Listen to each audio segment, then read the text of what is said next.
You don't get a second chance to make a first impression. Beberapa hari yang lalu, ketika saya dan anak saya sedang jalan sore di sekitar komplek rumah, kami berdua bertemu dengan sebuah mobil yang sedang berjalan lalu tiba-tiba berhenti. Anak saya penasaran lalu bertanya, "Mobilnya kenapa, Dedi?" Saya jawab, "Mobilnya mogok, Dek." Lalu dia kembali bertanya, "Mobilnya namanya apa, Dedi?" Saya jawab, VW Golf. Lalu kami kembali ke rumah dan anak saya cerita ke maminya. Dia bilang, "Mami, VW Golf mogok." Biar lebih terbayang lagi, mari saya perlihatkan wajah anak saya. Inilah Joey, 2,5 tahun. Keesokan harinya, kami jalan sore lagi dan kembali menemukan mobil yang kami lihat kemarin. Tapi bedanya hari ini, mobilnya sudah tidak mogok lagi. Tapi tahu nggak, apa yang anak saya bilang ketika mobil tersebut lewat? Yes, sambil menunjuk dia bilang, VW Golf mogok. Pasti Anda semua pernah mendengar yang namanya first impression matters. Sebuah kalimat yang saya yakin hampir semua orang tahu, tapi sayangnya tidak semua orang meresapinya. Saya ambil contoh dari media sosial favorit saya, jarang-jarang nih orang suka LinkedIn. Jadi ketika saya pertama kali masuk aplikasi LinkedIn, kurang lebih setahun lalu, belum lama. Jadi layaknya orang yang mencoba aplikasi baru, pasti dong kita penasaran tentang bagaimana sih cara mainnya, cara kerjanya, fiturnya ada apa aja sih gitu ya. Jadi selagi saya melihat-lihat, perhatian saya tertuju pada satu hal ini, profile picture. Oh ya, tadi udah perkenalkan ya, nama saya Budi Komala, seorang headshot dan portrait specialist. Jadi cukup jelas kenapa saya tertarik pada profile picture. Jadi ceritanya ketika saya sedang scroll di laptop saya, pertama kali saya lihat LinkedIn, saya cukup terkejut dengan begitu banyaknya orang yang menggunakan profile picture seperti ini.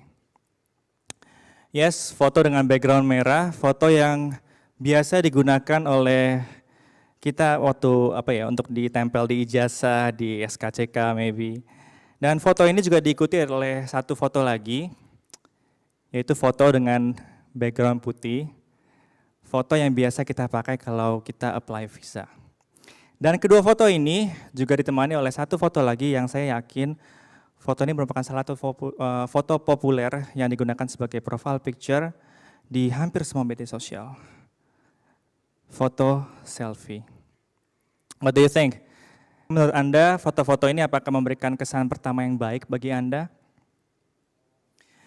Kalau bertemu langsung dengan seseorang, kita bisa langsung menatap wajahnya, mendengar suaranya, kita bisa merasakan langsung pengalaman berbicara dengan orang tersebut. Lalu bagaimana dengan online? Di online tentu jauh berbeda. Di online atau media sosial seperti LinkedIn, ketika kita menemukan sebuah account, jarang ya kita langsung berkomunikasi dengan pemilik account tersebut. Itu bisa terjadi karena 3 hal. Pertama, mungkin hanya salah satu dari Anda yang online. Yang kedua, mungkin Anda ingin stalking dulu profilnya, lihat dulu informasi apa saja yang diperlihatkan di account LinkedIn dia. Jadi ketika nanti Anda berbicara, Anda sudah tahu mau berbicara tentang apa. Dan yang ketiga, mungkin penampilan dari pemilik account tersebut kurang meyakinkan. I'm so sorry to inform you, but people still judge others based on their look. Tentu saya bukan berbicara tentang memiliki penampilan seperti Nicholas Saputra, Dian Sastro, atau Vincenzo Casano gitu ya. Tapi saya berbicara tentang bagaimana singkatnya waktu yang dimiliki oleh seseorang. Wait, limited time, looks, waktu yang terbatas, dan penampilan, apa hubungannya? Mari kita lihat sebuah kutipan yang saya ambil dari artikel yang ditulis oleh Maddie Osman.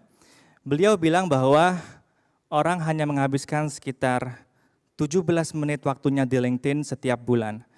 17 menit setiap bulan. Dalam sehari, hitungan detik.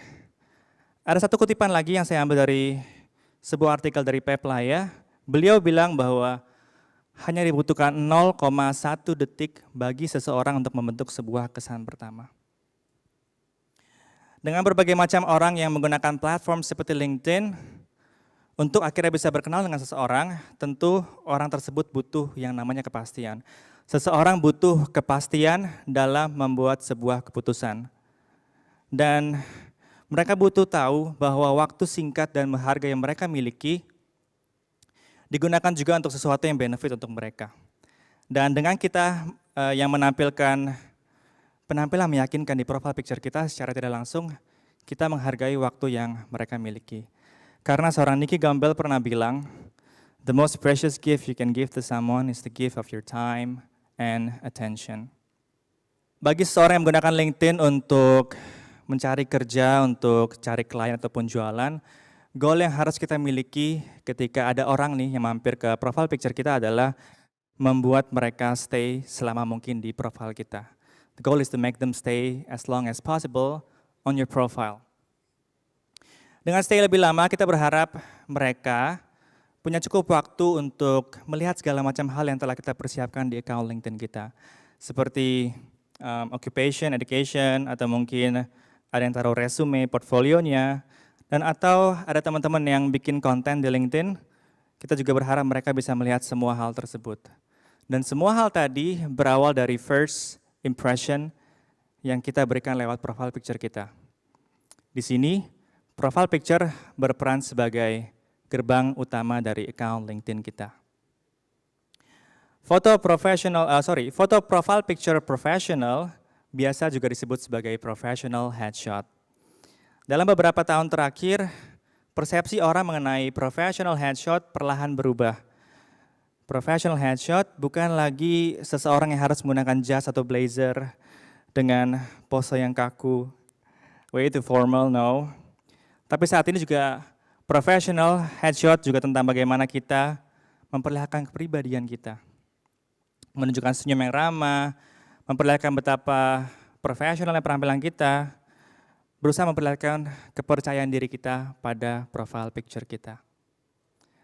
Tapi Mas Budi, saya nggak pede dengan penampilan saya. Well, normal kok bagi seseorang untuk memiliki rasa insecurities pada penampilan mereka. Orang-orang yang datang ke studio saya masing-masing membawa rasa insecurities mereka, masing-masing membawa rasa keraguan diri mereka. Bahkan ada yang tahu betul tentang angle mana yang ingin mereka hindari, bagian tubuh mana yang membuat mereka tidak percaya diri seperti gigi yang tidak rata, atau mungkin mata yang kecil sebelah, atau mungkin juga ada yang merasa kurang pede jika tersenyum. Belum lagi soal ketakutan mereka terhadap persepsi orang lain atau kolega terhadap penampilan mereka. Semua hal tadi membuat mereka semakin tidak percaya diri. Tapi uniknya, setelah sesi foto selesai, saya sama sekali tidak melihat segala hal yang mereka mention di awal, segala macam insecurities yang mereka mention di awal. Saya tidak melihat gigi yang tidak rata, saya tidak melihat mata yang kecil sebelah. Saya tidak melihat seseorang yang tidak percaya diri ketika dia tersenyum. Yang saya lihat adalah seorang yang sangat percaya diri. Seorang yang sangat menghargai diri mereka, seorang yang sangat percaya pada penampilan mereka. Setelah sekian orang yang saya bantu dalam setahun terakhir ini, perlahan saya mulai menyadari bahwa professional headshot juga bisa membantu kita untuk lebih mengenal diri kita lagi. Well, how's that happen? Perlu teman-teman ketahui bahwa professional headshot bukanlah foto pencitraan. Foto headshot bukanlah foto yang senyumnya dibuat-buat ataupun dipaksakan. Tapi yang terlihat di professional headshot haruslah sesuai dengan kepribadian kita. Yang terlihat di professional headshot haruslah sesuai dengan apa yang kita punya. Karena semua hal yang kita tampilkan di online pada akhirnya harus kita buktikan. Dan dengan berbedanya Anda, berbedanya kepribadian Anda yang Anda tunjukkan di profile picture, dengan kepribadian asli Anda saat bertemu, tentu hal tersebut akan menimbulkan keraguan. Tentu akan menimbulkan sebuah pertanyaan seperti, hal apa lagi yang orang ini sembunyikan ya? Dengan kita yang berusaha menunjukkan penampilan yang meyakinkan, tentu dibutuhkan yang namanya rasa percaya diri, tentu dibutuhkan yang namanya kemampuan untuk menghargai diri sendiri. Why? Because if you want people to believe in you gotta believe in yourself first. Jika Anda ingin orang lain percaya pada Anda, percaya pada apa yang Anda punya, pada apa yang Anda miliki, skill yang Anda miliki, Anda harus mulai dulu dengan percaya pada diri Anda sendiri.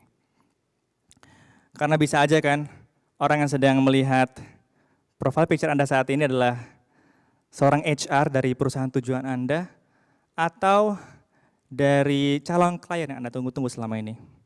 Atau mungkin aja ada perwakilan dari TEDx yang tertarik dengan apa yang Anda lakukan dan ingin mengundang Anda untuk berbicara di panggung ini. We'll never know. Kita nggak akan pernah tahu. Yang bisa kita lakukan adalah mempersiapkan diri kita sebaik mungkin. Karena balik lagi ke slide pertama tadi, you don't get a second chance to make a first impression. Sekian dari saya, terima kasih.